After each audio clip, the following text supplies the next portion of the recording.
Welcome back to my channel. Types of underwriting. ഇങ്ങനെയൊരു question നമ്മുടെ question പേപ്പറിൽ സാധാരണ കാണാറുള്ളതാണ്. 2017 5 മാർക്സിന്റെ ക്വസ്റ്റ്യൻ ആയിട്ട് ചോദിച്ചിട്ടുണ്ട്, ടൈപ്സ് ഓഫ് അണ്ടർ റൈറ്റിംഗ്. അതുപോലെ തന്നെ നമുക്ക് ഇതിൽ നിന്ന് ചെറിയ ചെറിയ ക്വസ്റ്റ്യൻസ് ചോദിക്കും. പ്യുവർ അണ്ടർ റൈറ്റിംഗ് എന്താണ്, പാർഷ്യൽ അണ്ടർ റൈറ്റിംഗ് എന്താണ്, അതുപോലെ തന്നെ ഫേം അണ്ടർ റൈറ്റിംഗ്, ഇങ്ങനെ ഓരോ കംപ്ലീറ്റ് അണ്ടർ റൈറ്റിംഗ്, ഇതൊക്കെ നമുക്ക് ക്വസ്റ്റ്യൻ പേപ്പറിൽ വന്നിട്ടുള്ള ക്വസ്റ്റ്യൻസ് ആണ്. അതുപോലെ തന്നെ difference between open under writing and firm under writing. ഇപ്പോൾ 5 മാർക്സിന്റെ ക്വസ്റ്റ്യൻ ആയിട്ട് നമുക്ക് ചോദിക്കുമ്പോൾ ഇതെങ്ങനെ ആൻസർ ചെയ്യണം എന്നുള്ളത് നമുക്ക് നോക്കാം. അപ്പോൾ on the basis of number of shares or debentures underwritten by underwriters. Underwriting contracts may be divided into 2 types. അപ്പൊ എത്ര സെക്യൂരിറ്റി ആണോ അവർ അണ്ടർ റൈറ്റ് ചെയ്യുന്നത് അതിന്റെ ബേസിൽ അണ്ടർ റൈറ്റിംഗ് കോൺട്രാക്ട് നമ്മൾ 2 കാറ്റഗറി ഡിവൈഡ് ചെയ്യുന്നു. First one complete under writing, second one partial under writing.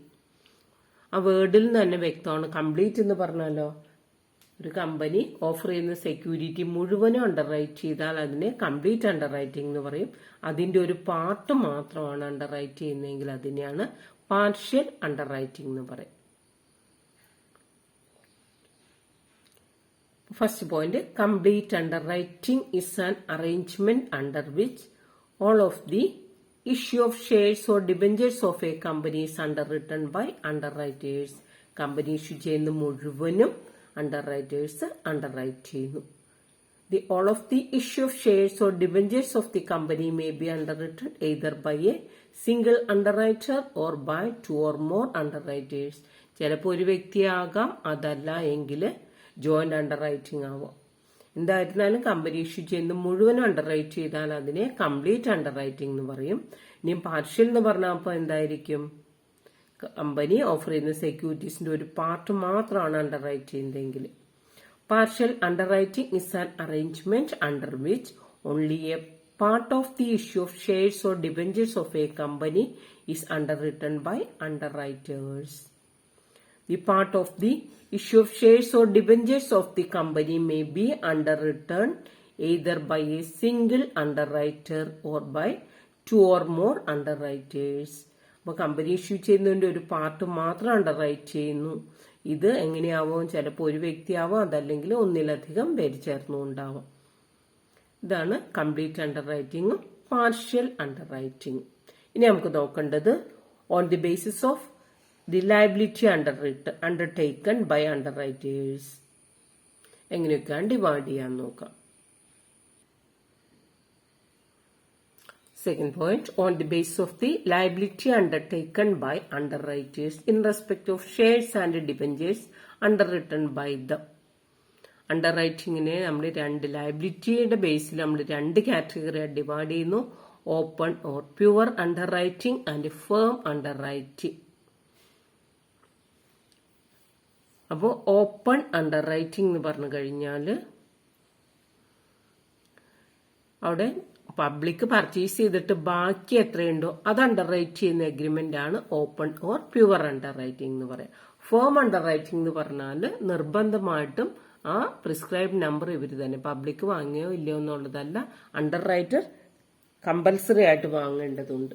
അതിനെ നമ്മൾ പറയുന്നത് ഫേം അണ്ടർ റൈറ്റിംഗ്. നോക്കാം നമുക്ക് ആദ്യം open or pure under writing.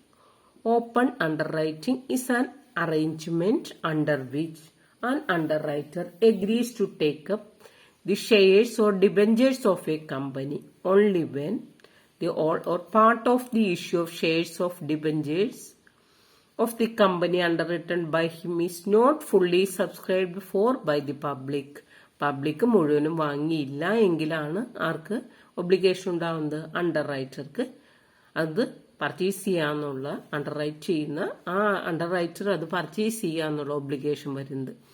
In case of open underwriting, liability of underwriter is conditional. ഇപ്പോൾ open അണ്ടർ റൈറ്റിംഗിൽ liability of underwriter conditional ആണ് എന്ന് പറഞ്ഞാൽ എന്താണ്, പബ്ലിക് ഫുള്ളായിട്ട് വാങ്ങിയില്ലെങ്കിൽ മാത്രമേ എന്തുള്ളൂ, അണ്ടർ റൈറ്റർക്ക് അത് സബ്സ്ക്രൈബ് ചെയ്യേണ്ട ആവശ്യമുള്ളൂ. അതുകൊണ്ടാണ് ഇവിടെ കണ്ടീഷണൽ ആണ് അവരുടെ ഒബ്ലിഗേഷൻ എന്ന് പറയാം. ദെൻ അടുത്തത് firm underwriting. Firm underwriting എന്ന് പറഞ്ഞാൽ അവിടെ എന്താണ്, underwriters specified number of shares take up ചെയ്യണം. Firm underwriting is an arrangement under which an underwriter makes a firm commitment to take up a specified number of shares or debentures of a company, irrespective of the number of shares or debentures subscribed for by the public. Public വാങ്ങുന്നതിന് proportionate ആയിട്ട് അല്ലെങ്കിൽ ഒരു എഗ്രിമെന്റിൽ പറഞ്ഞിരിക്കുന്നതിനനുസരിച്ച് specific number of securities underwriters subscribe ചെയ്യണം. So in this case underwriter is bound to take up the shares or debentures underwritten by him under firm underwriting agreement in addition to the unsubscribed shares or debentures which he is required to take up under normal or open underwriting agreement. അപ്പൊ ഇവിടെ എന്തായിരുന്നാലും firm underwriting എന്ന് പറഞ്ഞാൽ അവർ agree ചെയ്തിരിക്കുന്നത് അവർ വാങ്ങണം. പിന്നെ അത് കൂടാതെ എന്ത് ചെയ്യണം, പബ്ലിക് പർച്ചേസ് ചെയ്തിട്ട് ബാലൻസ് ഉള്ളതും ഇവര് അണ്ടർ റൈറ്റ് ചെയ്യണം. Even if the issue of shares or debentures is fully or oversubscribed, underwriter is required to take up shares or debentures which he has agreed to take up under the firm underwriting agreement. ഇപ്പൊ ഇവര് agree ചെയ്തിരിക്കുന്ന അല്ലെങ്കിൽ company issue ചെയ്യുന്ന മുഴുവനും വാങ്ങാനായിട്ട് ആളുകളുണ്ടെങ്കിൽ അല്ലെങ്കിൽ അതിനേക്കാൾ കൂടുതലായിട്ട് ഓവർ സബ്സ്ക്രിപ്ഷൻ ആണെങ്കിൽ പോലും ഇവരെന്ത് ചെയ്യണം, ഇവര് എഗ്രി ചെയ്തിരിക്കുന്ന സെക്യൂരിറ്റീസ് ഇവർ വാങ്ങേണ്ടതായിട്ടുണ്ട്. അതാണ് ഫേം അണ്ടർ റൈറ്റിംഗ് എന്ന് പറഞ്ഞാൽ.